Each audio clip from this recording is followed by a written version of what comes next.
There it goes. We're live on YouTube. And starting in 3, 2, 1. Diary of a Trans Woman is brought to you by all of the fine people over at patreon.com. If you want to learn more about how to become a part of this show, head on over to patreon.com/diary of a trans woman.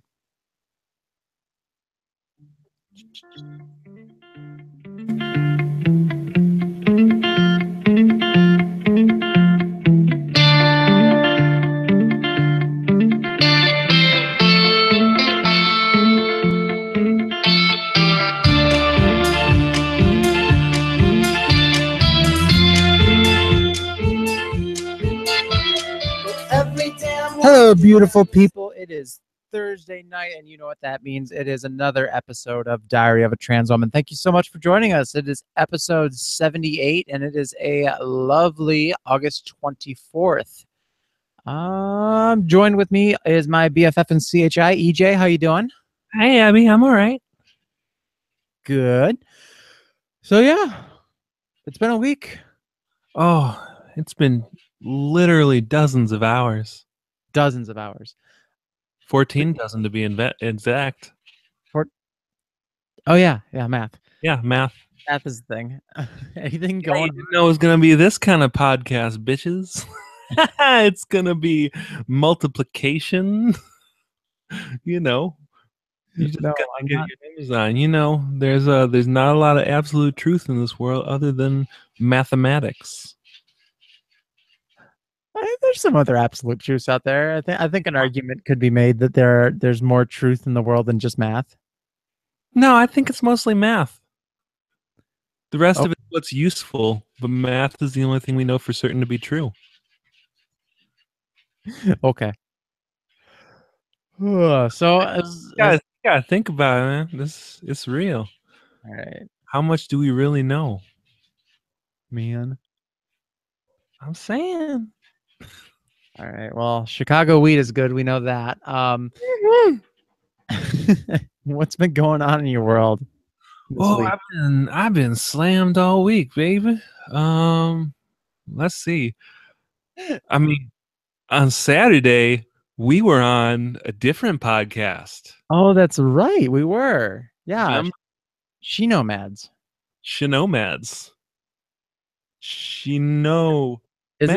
Is it Shinomads or Shinomads? Shinomads.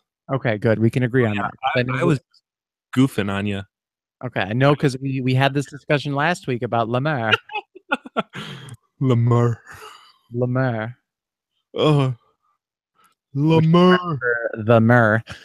Oh, by the way, Dahlia's new book is out. Dahlia St. Knives, her new book, I Wish I Was Dead, with cover art painstakingly designed by me, I guess. It's out and available on Amazon.com. That happened super fast. Right. It was like she was talking about, it's just like, oh, I don't know. And she just like, I got to get around to writing this. She got into just a zone and just cranked it out. But like, even like it got published that fast, or it got printed. Like, I'm seeing pictures of her on Facebook with her holding the actual book. It's like, holy crap! How do you get it that quick? It's called Amazon, baby. I mean, I guess it's a new world. I mean, you can get a custom T-shirt in half an hour. Why not a book in a week? Yeah, you can get 60-minute photos at most Walgreens. I mean, is Amazon its own publishing company, or are they just a retailer? Amazon's in everything at this point. Yeah, I guess I shouldn't. They're a grocery company now. They're they do. I mean, you wanna put out something. They got Kindle. You just upload a file and you can sell your books. There's no reason not to. True. We have done that. I've done that before. Yeah. I wasn't part of. I didn't upload or anything, but I wrote a book that got sold on Amazon. I wrote part of a book. Wrote a chapter. Come on. I wrote a chapter. That's a long story. Your masterwork. If we ever get to the point where we run out of things, shout. If we run out of things and we still got time left in the show, shout at me and I'll tell that story someday. But yeah, I helped write a best-selling novel a few years ago. Best-selling author. I know, but they didn't print it. It's not like I can't. I want to get a printed copy of it. Anyways, yes, Dahlia's book, I Wish I Was Dead, is out. It's not really a sequel to Le Maire. It's an evolution. Yeah. Sorry, what is the quote unquote correct pronunciation? Le Maire. Le Maire. Le Maire. Why are we saying it the same way now? I don't know. I think we kind of met in the middle. Either that or you were just messing with me last week. No, I was pronouncing it like she pronounced it. And I'm saying Le Maire. And she said more Le Maire. Okay, yeah, that was what this was. Now it's different. See, we were both, you were going Michigan, I was going Illinois, and we were both merging in Indiana, and now we've decided Indiana's a terrible place to be and retreated back to our own Maybe eccentric homeland. France because it's French. Sure. Okay. But I'm going with how she says it. Okay. Hey, listeners, we're going to start every single episode with arguments on pronunciation. Le Maire, Le Maire, French word today. Whatever. So yeah, I Wish I Was Dead. We can both agree to pronounce that the correct way. But her new book is out. Go check it out. But yeah, we were on She-Nomads last weekend. That was great. That was a ton of fun. It's pretty cool. Latoya is someone who I used to work with a few years ago. I got hired at a company here in Chicago, a small lending company, and they hired me on, and they put me and her. Latoya, is a black woman. I'm a transgender woman, and they put the two of us on the same team. Like, our boss was this like straight white male programmer. He was just like, and at one point, He was a fan of a lot of things, was he? he walked into a room, very people of color, trans people, women, and he walks into a room and he says, "I'm not a fan of diversity." He declares that out of nowhere. I wasn't in that room, but I tried to get clarification. It's like, he just said that? It's like, yeah. It's like, what? Yeah. So me and Latoya, we're what outcomes do you expect? And turns out, both of us, long story short, both of us got to choose what job we wanted. We got to choose our next department. And we both moved on and to bigger and better things. But now she's gotten published in Wired. She's been she's running this whole organization here, She-Nomads, which is about helping empower women to be able to work in technology, but also travel and be able to to be She-Nomads. You get it? That's the name of the thing. And I'm on this dinky podcast, so we've both gone to bigger and better things. Yeah, we both talk into a microphone in our basements. Exactly. Yeah. Or secluded rooms. We have rooms where we just kind of sit and talking to a microphone, and I'm in the Tran cave. You're in your basement. Mine's a trans dungeon. A trungeon. A trungeon. Yes, it's a trungeon. So I got a thing after the whole shebang last with Charlottesville. I started really thinking about. Excuse me. I started really thinking about I need to have a bug out bag. I need to have a bag that I can grab at a moment's notice and just be able to say, like, this is what I need to be okay for a while. And I want to make sure that I've got like protective clothing, a helmet, a gas mask, some sort of self-defense weapon in there. Multiples of those. The essentials, and maybe it's the like there's a rally going on and shit's going down and I need to run and get there fast because I'm not gonna sit out because I'm not prepared. I want to be there to fight for this. Or maybe it's something where it's like we got to run real quick. Yeah. For some reason, it's dumb that is something that is a possibility. But I think it is one, and it's something that I want to be prepared for. It's something I just want to have small little duffel bag or backpack underneath my bed, ready to go. I went out and wound up buying this. If you were on the YouTube, you can see what I'm holding right now. It is a. Hang on. That was not as dramatic as I wanted it to be. Oh, Abby. How can I do this without getting in the microphone? So pretty. Yeah, I don't know. It's an extending police baton. I got it at batondefense.com, I think. I don't know. I always walk around. I always have a knife in my purse, and that's nice. But I mean, well, 3-inch dinky knife isn't that intimidating. But it was, yeah. I'm glad I got it. This is, I mean, it's small. It's about 8 inches long. It looks very inconspicuous, but this thing is solid as hell, and this will do damage if I need it to. And I think I'm going to feel a lot better walking around with it. This is from, what is batondefense.com. Yeah. So yeah, this is the ASP21 protector. So I'm pretty happy with it. Yeah, I've been considering for a little while picking up from the if any of you are familiar with the Degenderates, which is a friendly international feminist and genderqueer agitprop club, according to their website. And they have a section on their website called Color Guard, which it's everything from like bats to axes to sledgehammers, all painted in nice queer colors, depending on whether you want to get like get a rainbow version, trans colors, pansexual colors, intersex colors, femme colors, whatever, and you can get, you know, different blunt instruments there, all painted fancy and nice and pleasant. And I don't know, it's like lovingly hand painted by the Degenderates using fancy ass gloss enamel so they still look beautiful even when they're beat to shit.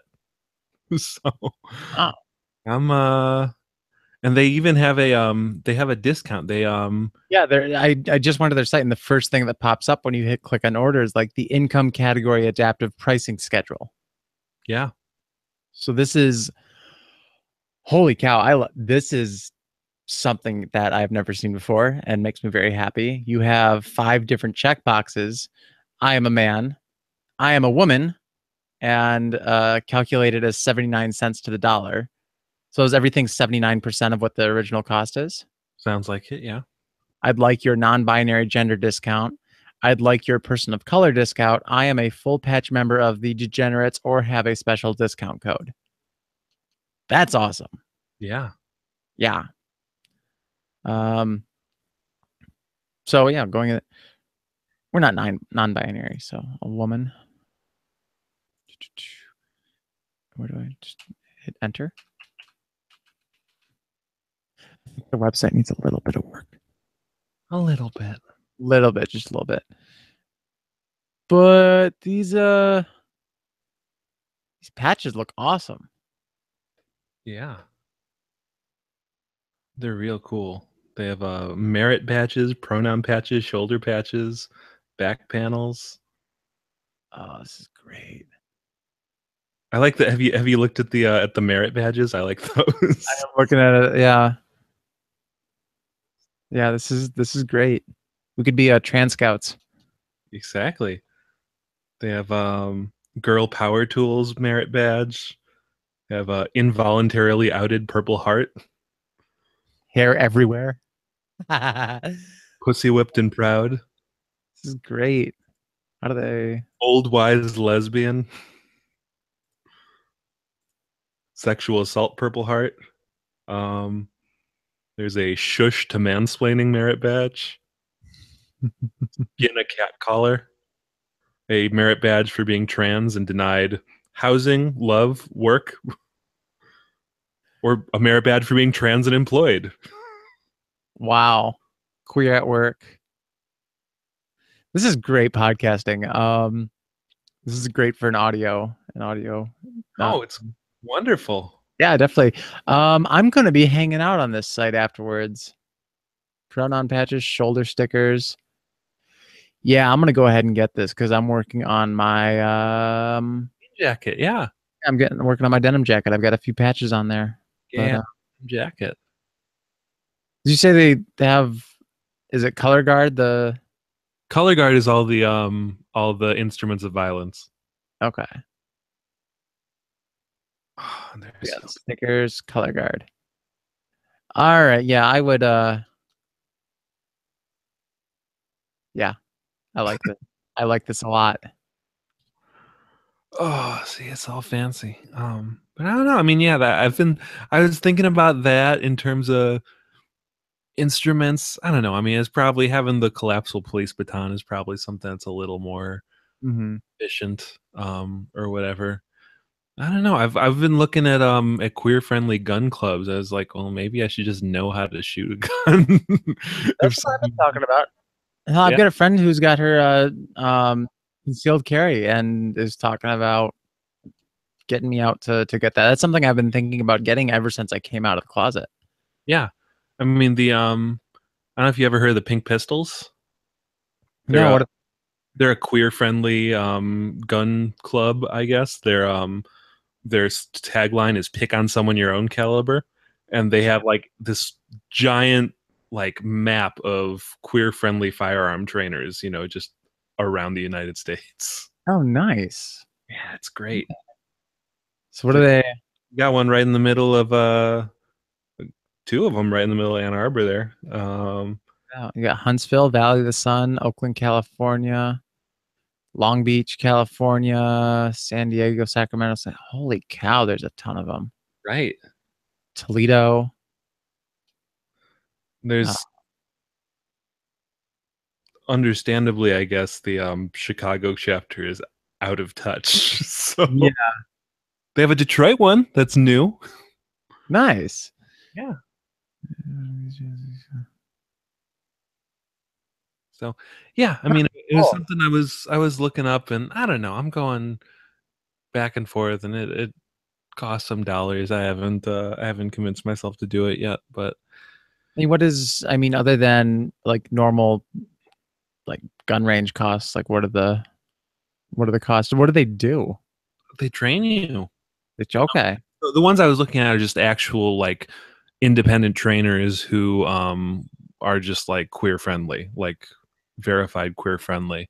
But I think the Pink Pistols themselves are just a gun club that they say we are dedicated to the legal, safe, and responsible use of firearms for self-defense of the sexual minority community. We no longer believe it is the right of those who hate and fear lesbian, bi, gay, trans, or polyamorous people to use us as targets for their rage. Self-defense is our right. Yeah. So. Well, both of those sites are definitely added the bookmarks. I am going to be checking those out later because I am far behind on my aspirations to learn how to defend myself accurately. I mean, I have a black belt in Taekwondo, but I haven't practiced in 5-6 years now. So that doesn't do me much anymore. Right now it's just going to be lady Taekwondo and like, come on. Maybe. No, I lost all my muscle definition because obviously looking at me, I used to be super buff. Right, I can tell. Exactly, yeah. Estrogen turned me into a toothpick because I didn't look like this beforehand. You're ripped. I've seen artist renditions. Artist renditions of me? Yeah. Wait, what? Oh, the little doodles of all your former admirers of muscly Egg Abby. Oh, I hate that term. I don't know why you muscly Egg Abby. Yeah, I'm not a huge fan of that term either. No, it's not great. Anyways, let's go ahead and I'm assuming we're just kind of gonna be done with talking about our week. Let's jump into news. Cool.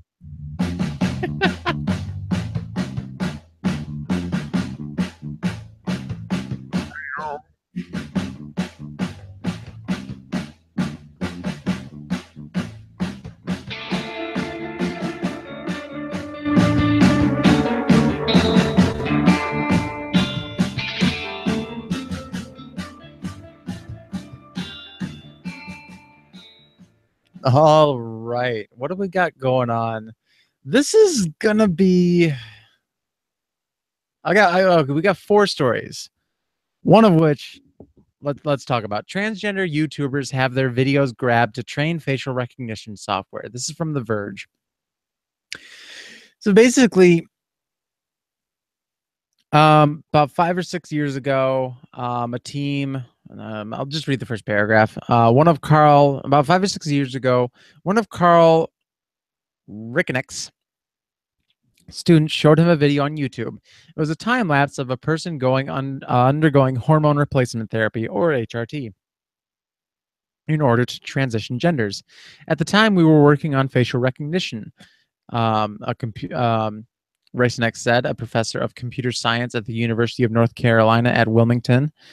He says he and the students were always trying to find ways to break the system, and they worked on break the systems they work on, and the video seems like a particularly tricky challenge. We're like, wow, there's no way that the current technology would recognize this person after they transitioned. And so, long story short, they developed this software and tested it and improved upon it by taking videos of trans people off of YouTube and trying to come up with a way for facial recognition to software to recognize somebody before and after a hormone replacement therapy. What are your thoughts on this, EJ? So I don't know. I'm not. I mean, I get. So I'm coming from. I have a background in technology. I went to school for computer science. I, drank the technology will be our savior Kool-Aid for so long. Things like that, and like all of a sudden I'm looking at this and I'm thinking like. Well, I mean, so the invasion of privacy is one thing. Like the being able to like just taking things without consent and using it. That's Yeah. whatever. I mean, you have people can argue about that. All day long. Yeah, how much do you own the things you put on the internet? Yeah. That's an issue that's been argued to death, and I doubt I have anything to substantial to add to that. What bothers me is that just developing technology that can outsmart your transition. It's that can kind of you can put a I don't know. I'm envisioning the NCIS of the future where like there's they put they have some hacky version. They put 2 pictures of a someone pre-transition and post-transition into a computer, and they go enhance, enhance, enhance, and all of a sudden it's just like it's the same person. The computers confirm it or whatever. Yeah. Like, and of course they'll be over-sexualized. There'll be a transgender prostitute or something like that, because that's what they are in crime procedurals. Oh man. That's what they always are. They are. No, I was thinking of Coagula. You remember when I messaged you about them last week? Oh, I tried to forget it. And I did. I successfully forgot it. And I remember you showing it to me and me saying, nope, I do not want. And then leaving. Just real quick diversion. Coagula is a DC superhero conceived in 1993 who is a transgender woman who gains superpowers while working as a prostitute because she had sex with a radioactive intersex person and discovers she can coagulate liquids and dissolve solids at will. Battles a villain called the Codpiece, who has devices such as a gun, a drill, and a spring-loaded boxing glove built into a special codpiece he designed and built. Coagula dissolves the device. Yeah, I remember it now. Yeah, it's 1993, like it came out, and the background is being like a transgender sex worker, and who had sex with a radioactive intersex person, and I don't know, I just There, want uh, there are worse representations out there. This is just so outlandish. this is like probably in the upper 5% in for 1993. So Yeah. I just want to like own it. I want like the Netflix series to come out and like make it really empowering. It did so well. Where's the coagulate story? Exactly. Never mind the fact that words like coagulate are in the same level as moist and doily. I Oh, can't do it. so Coagulate. Oh, it sounds like just custard or milk that's gone bad. It's coagulated. pretty much. Oh, I do kind of want to read this arc. She was never in like the main storyline though, because but she I've got never turned heard down for the Justice League, and so she joined the Doom Patrol. the Doom Patrol. I've never heard of the Doom Patrol. I am a Marvel girl through and through, and so I don't keep up with DC stuff at all. But I have never heard of the Doom Patrol. Well, now you have. It's the one with a trans person in it. I guess. And yeah, if you get a chance, go look up the what was it, the cod piece? Like that was just his name, the cod piece. That was the villain's name. Yeah, go look up the cod piece because that's interesting, to Yeah. say the least. But she dissolves the codpiece's codpiece with her Oh, powers. oh. She decoagulates it. So why did the Justice League turn her down? Like so many issues could have been solved by just like, oh hey, this thing that's happening, I'm just gonna turn this into a liquid. I probably could, but trans. I mean, okay, question. If it wasn't DC and if it was Marvel, do you think that she would have a more prominent exposure? No. DC has like 6 times more transgender characters than Marvel does. Really? Yeah, that's the whole reason I found out about this. A friend of mine was saying it's just like I only know of one trans character in the Marvel universe, and it's a trans man, and there's I have counted at least 6 from the DC universe. Coagula is one of them. Mm. There's one who was the like one of Barbara Gordon's friends, one of Batgirl's friends. What was her name? There was a reporter in Batman. Yeah, I don't Al- remember her name, but Alicia Yeo was a someone who I guess is the name of the character, and she was a member of the League of Batgirls, I think. the League of Batgirls. Okay. I don't know. I've always been a fan of Marvel just because they seem so much more progressive, and DC has always struck me as being just very, very cookie cutter and generic. And this is a superhero. They have superpowers and they do things with them. And Marvel's over here like, yeah, but the X-Men, like it's a play off of the civil rights movement, that kind of stuff. It's the ties to real life issues were always a lot more prominent in Marvel comics. Sure. I really have no horse in this race. Okay. I'm Ugh. that kind of nerd. I could go on about comics for forever. I believe you. Yep.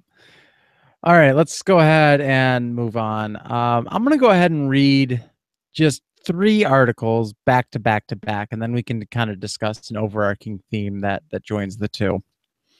First one is from LGBTQ Nation. Police investigating after horrific assault on transgender teen by over a dozen people. Phoenix police are investigating the assault on a transgender teenager by up to 20 people. Horrifying event was filmed by one of the attackers and posted to social media. In the video, Dakota Kern, 18, can be seen at a pool party where she says she was lured to, where a group of people began attacking her. She is seen lying on the ground as people punch and kick her. Moving on, another story from LGBTQ Nation. Car plows through Trans Lives Matter vigil for women killed by police. In a shocking instance of violence reminiscent of that which occurred in Charlottesville in St. Louis, a car plowed through, and they spelled plowed wrong, P-L-O-U-G-H-E-D,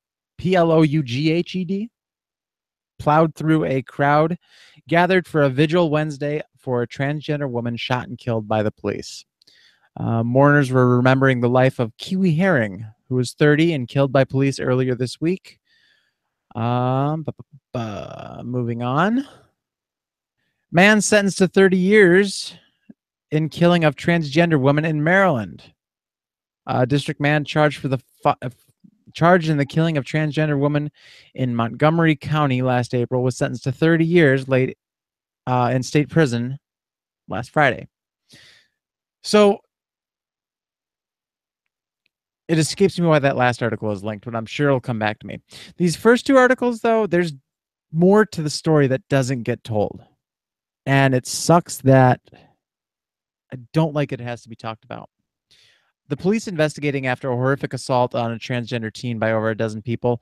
I watched that video. It is terrible. She gets thrown down to the concrete. She is beaten, blacks out, and they just keep going. And she wakes up in a hospital bed. No, EJ, you had said you had heard some other stuff on the story. From the Raw story article about it. It says on August 12th, just 4 days earlier, Kern had shared a video of herself pulling a black teen by the hair and pummeling her in the head. The Facebook video shows Kern calling the black girl a bitch as she drags her across the pavement. Kern also says in the video not to call her a dude. The victim of that attack wrote on YouTube that Kern has been harassing me for a long time. Just let y'all know, I'm only 17 years old, and this transgender is 19, beating me up, calling me bitch, and he literally slammed me on the floor, calling me bitch while he's hitting me in the face, she wrote. The two incidents appear to be related. One Facebook user commented, "That's why you got what you got the other night," on the video August 20th. So it definitely does not deserve to be pummeled by 20 people. Sure. And the one thing I'm seeing is that the 4 days earlier, Kern shared a video of herself, and it says she also said in the video to not call her a dude. So I guess on the one hand, like, I mean, pulling a black teen by the hair and pummeling her in the head. I mean, who knows where this started? Yeah, what the story we are not getting the full story. No, and there's misgendering in play. There's certainly, it seems like it says at the bottom of it that the police are treating it as a hate crime. Good. And that the 15-year-old boy has been arrested for the pool attack, and at least 2 other people face charges. 3 out of 20. Yeah, I mean, it seems like it just escalated.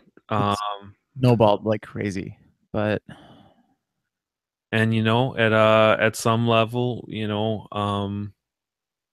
20 people being up, if you that's some escalation. That's some escalation. The attack on Dakota was not warranted. She's laying in a hospital bed in a neck brace, beaten until she blacks out by over 24 people. That is not deserved. No. We are not getting the full story, though. And I think that acknowledging that is important if we're going to dissect and grow from this story. Right. So I wish more could have been told about this. because I mean, they have their right to privacy, I guess. definitely. I mean, I don't know. At some point, I'm sure it sure as heck seems like there's definitely some hate involved there. Oh yeah. And at some level, I don't know. I mean, it's something where you realize that I think it's that there's being trans in this world, there is kind of a different standard that you're held to. I mean, if you fight back for yourself, even if I mean, maybe I'm old at this point, but I'm just like, you want to share a video of yourself beating up someone who harassed you on Facebook? Okay, that's might come to bite you in the ass, but sorry, that was a slip. um, but at some level, it's like there is this just double standard we're held to, and you being trans, you do that, and then you get beaten by 20 people. Yeah. That's screwed up. Yeah. It's a lot to think about. Hey, by the way, your video hasn't been working this whole time. Not really sure what's going on, but Oh, you can. I see your thumbnail, but not the big picture. Moving on, I'll move on. You can tinker with that. With the car that plows through Trans Lives Matter vigil for women killed by police. Um, Obviously, this article is written to be very much playing on the Charlottesville incident with that terrorist attack. And on the surface, it's very much, it's very horrifying. The pictures that are shown here really bring back the images that you saw back in Charlottesville. And so going through and reading this, there was a woman, Kiwi Herring, who was 30, who was killed by police earlier this week. And they were holding a vigil for her in St. Louis. And they were walking from a monument to an intersection in town where a car supposedly plowed through this crowd of people holding this vigil, and nobody was taken to the hospital. No, there were scrapes and bruises, but nobody needed any kind of professional medical attention. What they don't talk about, or what is very much buried in the article, Kiwi Herring was killed by a police officer after she slashed an officer with a knife. And so I kind of right off the bat, that kind of brings up the issue of police violence is something that needs to be taken care of, and it needs to be handled very swiftly and very strongly because it is a problem. However, I don't think it is out of line to say that, yeah, there are times when police officers need to defend themselves. this is so there's a great thread on Twitter I found where someone who said many times police get called to a situation when a person is in crisis or defending themselves against an abuser or rapist, assaulter, etc. We're taught to criminalize the people who are defending themselves in a situation when they must defend themselves. This includes police. Black women and transgender women, and even more those who are both, are the most frequently abused, including by cops. It's true that we don't know exactly what happened in Kiwi Herring's case, but whatever it was, it's no excuse for cops to kill her. Trolls like to say knives are deadly weapons. True, but it's not easy to kill armed cops with knives. If she did in fact stab a cop, let's consider why she might feel so threatened that she would do that. If you're a cop and you can't defend yourself against someone with a knife without killing them, don't be a cop. Also, don't be a cop. If you question this in reality and have the stomach for a particular... Okay, so the... Well, that makes sense. There was, people talk a lot, like, it's almost as if so many people out there say, oh, you get shot by a gun, you are dead. Right. There are certainly ways to incapacitate an attacker without killing them. Sure. And so if she's close enough to slash at a cop with a knife, you're close enough to aim that gun and hit her in the shoulder. Well, If you do. and also, a tweet a little further down this thread. There is nothing easier than planting a knife on a dead body and saying you feared for your life and having almost no one question it. True. There is nothing easier. True. I guess I'm giving credit to cops when that necessarily isn't. I don't know. There are actually legitimate times for people to defend themselves against cops. Cops rape people, they kill people, they beat people. But the state will never see any of these acts as legitimate, only criminal, and the victims are disposed of and forgotten by them. So I do not give any benefit of the doubt to the police in this situation because there's no reason she should be dead. Yeah.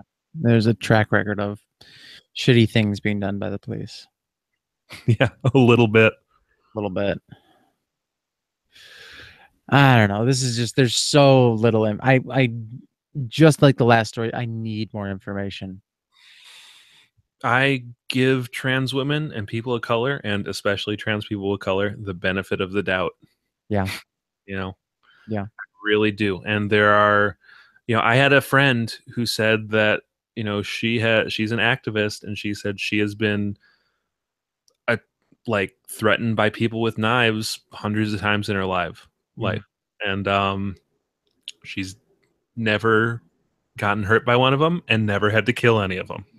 Yeah. And if you're a cop and you can't do that, if you can't, de-escalate a situation, that's, regardless of whether or not it was planted or whatever, a knife versus a gun, you do not need to kill that person. Nope. No.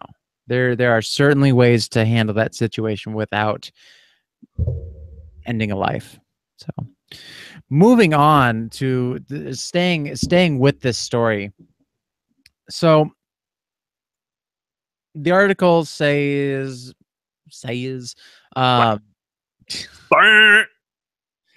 take two. The article says, the whole title, the car plows through Trans Lives Matter vigil for women killed by police.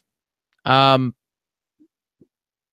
watched the video on this because there is video of the incident, and I think the reason why it's not being as widely covered because the video is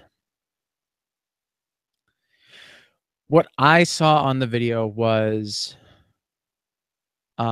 these people holding a vigil, walking from a monument on a campus to an intersection in the town of St. Louis and blocking traffic in all directions.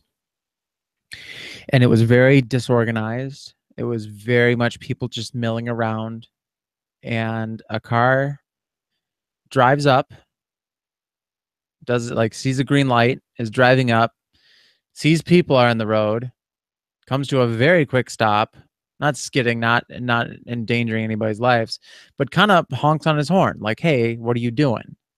I don't know what's going on here. I just see people milling around on the road. Get out of the way, please. And the car does not plow through the vigil. A number of individuals run up to the car that had stopped outside of the intersection and began beating on the car. And the driver speeds away. He is arrested later on, about a block later, and is stopped by police and arrested for fleeing.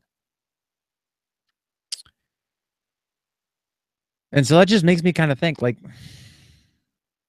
he drove up to the protesters, came to a stop. He did honk his horn, and these people ran up. They surrounded the car and started beating it.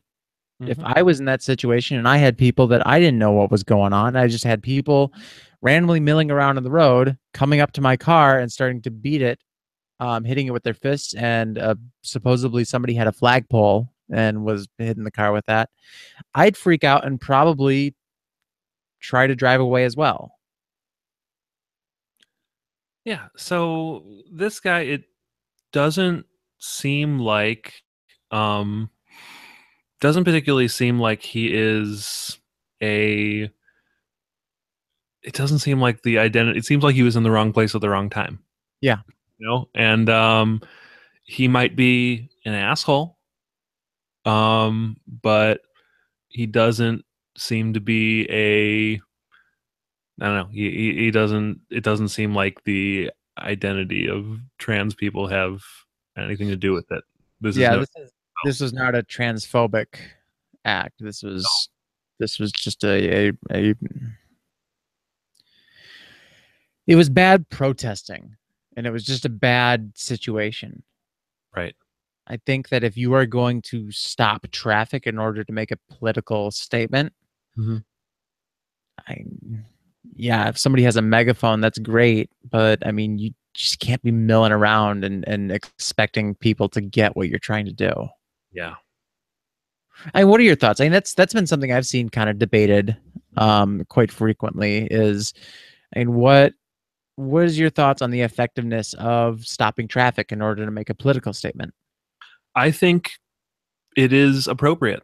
I think it is something that you are i- trying to indicate to people what it is like to feel powerless. You are making yourself known. I think it's an important way to protest. Now, going up and attacking the car of somebody who's just stuck in the situation. I mean, I don't know what's going through his head, but it seems like he probably, maybe he's an asshole. Maybe he was just overwhelmed and, Yeah. responded in. I mean, looking around, yeah, like if you have a message to say, that's a great way to say, like, hey, stop and listen to what I have to say because this is important and this is a thing that needs to be addressed. Sure. If you are going to do that and say, hey, stop and listen to me, you need to have something to say after that. Hmm. And by the looks of things, these were just people that were yelling and screaming and just kind of aimlessly wandering through this intersection. Yeah. There were no signs for people to read. I mean, there was somebody on a megaphone, but it was so disorganized. I don't know. Yeah. They're emotional and I feel for them. But at the same time, like, You got a protest in my vigil. You got a vigil in my protest. I don't know. I won't besmirch them for mixing grief with action. Sure. Yeah. I'm fine with that. I just I can't really, if the people writing these articles are trying to echo Charlottesville. I mean, that was somebody who did a deliberate act of violence, and this is someone who A might deliberate act of be an asshole. terrorism. Yes, deliberate act of terrorism. This is a guy who might be an asshole, but that sure as hell wasn't premeditated. It sure as hell doesn't seem like it had anything to do with the identity of these people. I mean, maybe it was. Maybe he's some, creepazoid who was, tracked down online as just like, oh, well, I'm just going to hang around until I have the opportunity to do something shitty. But I mean, There, probably not. yeah, that's slim. It sounds like he was just in the wrong place at the wrong time. So, Yeah. So yeah, that's another example of just I want to have more information on it because this article is insinuating things that aren't backed up by the good claims. So right. And it very well could be. And it's definitely a story that I want to hear more about. I'm not dismissing it out of hand. I want more. yeah. So moving on, last story. I still can't remember why we thought this was linked, but it's still something I wanted to talk about. Man sentenced to 30 years in the killing of transgender woman in Maryland. A district man charged in the killing of a transgender woman in Montgomery County last April was sentenced to 30 years in a state prison on Friday. Judge Bernard of the Montgomery County Circuit Court imposed the maximum sentence for second-degree murder on Keith C. Reiner of Southeast, according to Raymond Koryonoff, a spokesman for the Montgomery County State Attorney's Office. Are they dead naming her? Second-degree murder on Keith. The maximum sentence for second-degree murder on Keith C. Reiner of Southeast. Okay, no, Keith is the one that murdered. Yeah, Kiana Blakeney, who is 22, was found dead of multiple stab wounds in the Red Roof Inn on April 16th, 2016. Okay, so this is a long time ago. Like over a year ago. 2016, you said? Yeah. Well, I mean, it makes sense to if it would take a year between the crime and the True. Sentencing. Yeah. So apparently this is somebody who organized something. He organized it to appear to be a date and planned on robbing her and then wound up killing her. Sure. There was no mention of trans panic. Nothing like that. However, second-degree murder.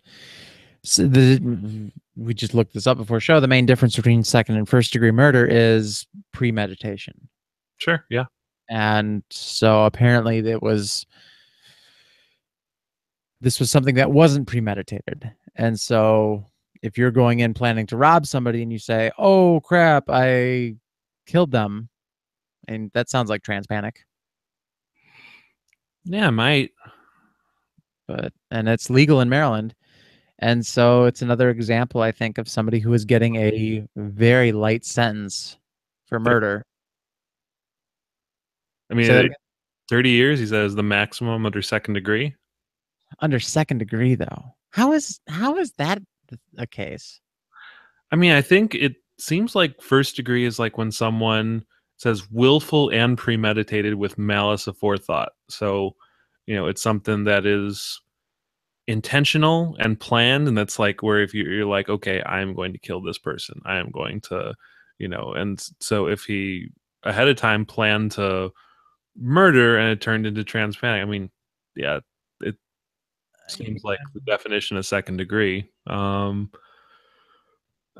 It baffles me that 30, maybe this isn't even a trans issue, but 30 years for any kind of murder, other like accidental murder, okay, maybe. Negligence, we can talk about that. But if you go in there and you purposely kill somebody and you get only 3 decades for that. But here, I mean, when I go a little further down, it says that that might just be, I don't know what that would be the maximum for me. That's the maximum under Maryland law or something. When I'm looking up the federal statutes, it says, second degree murder is anywhere from, however many years to life, and first degree murder is life to a death sentence. Yeah. Which seems appropriate to me. I don't know why the maximum would be 30 in Maryland. Yeah. I wonder what I wonder about the accuracy of that claim in the article. Yeah. But regardless, 30 years is not nearly long enough. No. But I don't know. I mean, when you said the I mean, it doesn't sound like the trans panic defense was used in the case, does it? Maybe not explicitly. I mean, that's the only thing that's actually designated as illegal to use the defense in court as, just a way to, yeah, at least the 2 states where it is illegal. So California and Illinois, yeah. But yeah, there's no, there's nothing for trans panic. Yeah, I mean, it seems like by the definition of the law, their hands were a little tied. For whatever reason, for whatever law there is there, it says that this was a second degree murder, and if it's the so-called if the article is correct and said gave the maximum and that was 30 years, which my assumption is that has something to do with the circumstances of the case or the the law in Maryland or something like that. I don't know. But my assumption was that this is probably the best outcome we could have hoped for. You know, maybe it's, that the prosecutor says, I've watched lawyer shows. Maybe they're like, oh, we can't get him on first degree murder. That's not murder. That's going to be a harder case to prove. We're going to go with second degree and get him for 30 years. I mean, do they say how old this guy, the murderer, is? Kiana was 22. 21.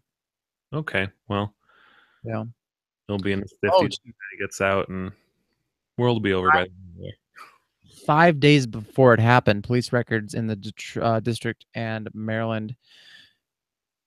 Police records in the district and Maryland show Rayner had pled guilty to pulling a knife on a metro platform in a case with a simple assault and weapons charge. Rayner was awaiting sentencing on a district case, and on April 25th, 2016, he was sentenced to probation in order to attend anger management classes. So this guy was like out on probation, essentially, and did this. Yeah, but I mean, it just Yeah.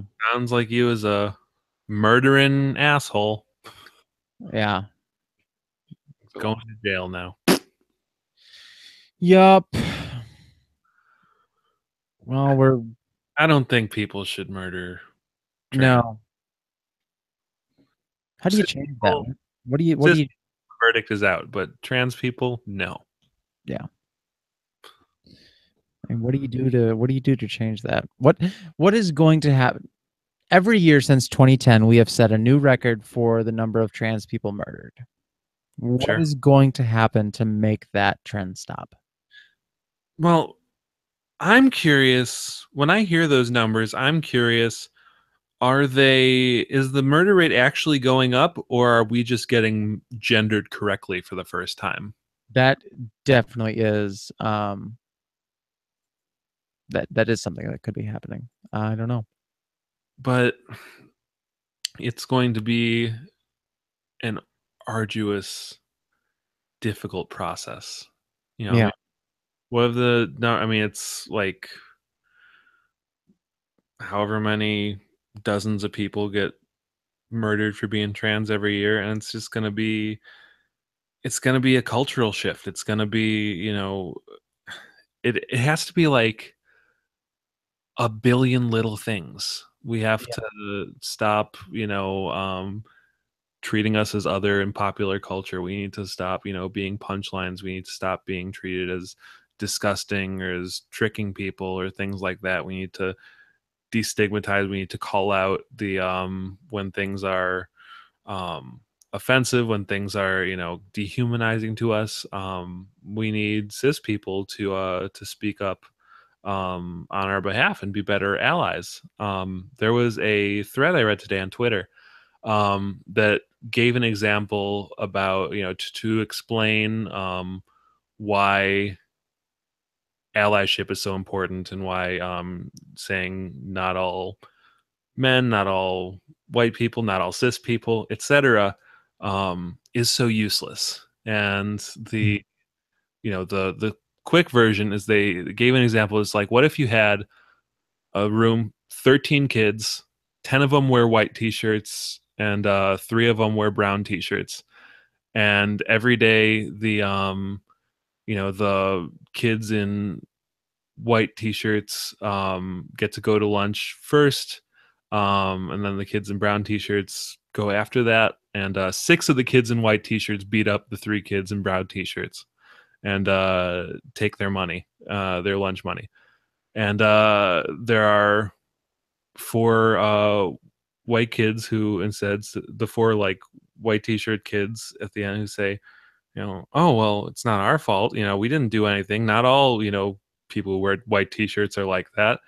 Mm-hmm. And what they could be doing is going back and staying back with these kids with brown t-shirts, and instead of, getting defensive, and instead of, being like that, they could, all of a sudden, if every one of them stood up with them, then it would be 7-6, and they would have strength in numbers and be able to discuss this like rational adults, like rational people. And I mean, that's what it comes to. We are such a tiny minority, and it's so easy to push us around, especially when culture is the way it is, and that means we have to be very vocal about calling out the hatred levied against us. We have to be very vocal about calling out transphobic jokes in culture, transphobic commentary when celebrities say transmisogynistic things, stuff like that. Any kind of chicks with dicks joke, we need to elevate other trans people. I mean, just all the stuff that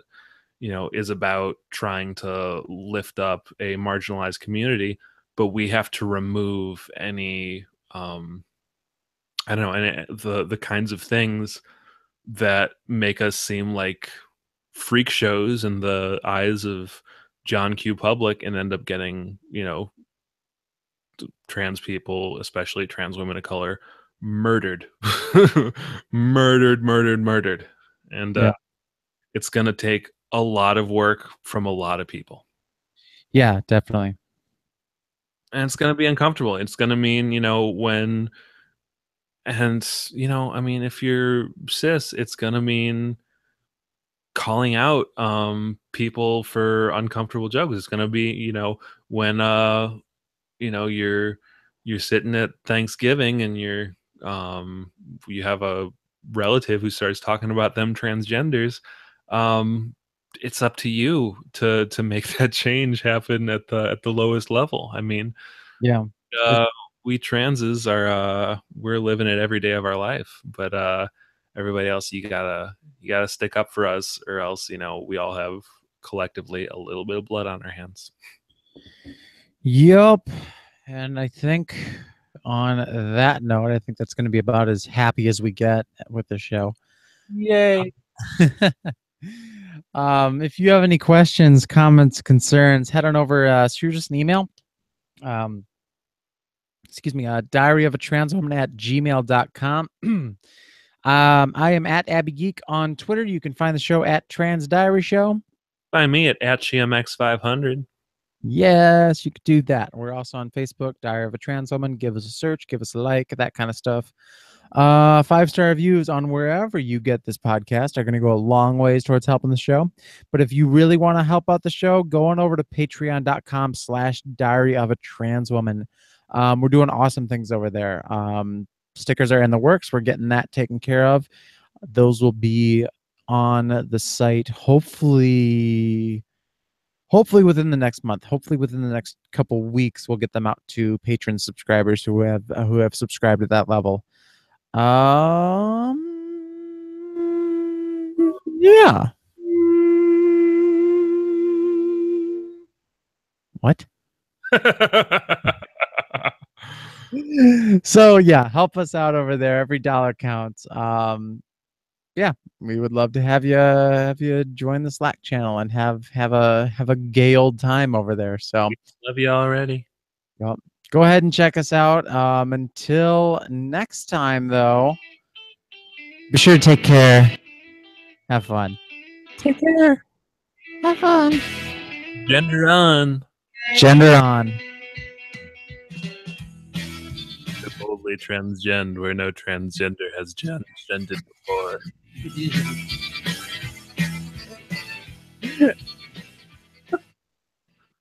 That's it. Gender on. Gender on is the thing that we're going to be doing. It's like the Human Torch from Fantastic Four, but we just do gender on and just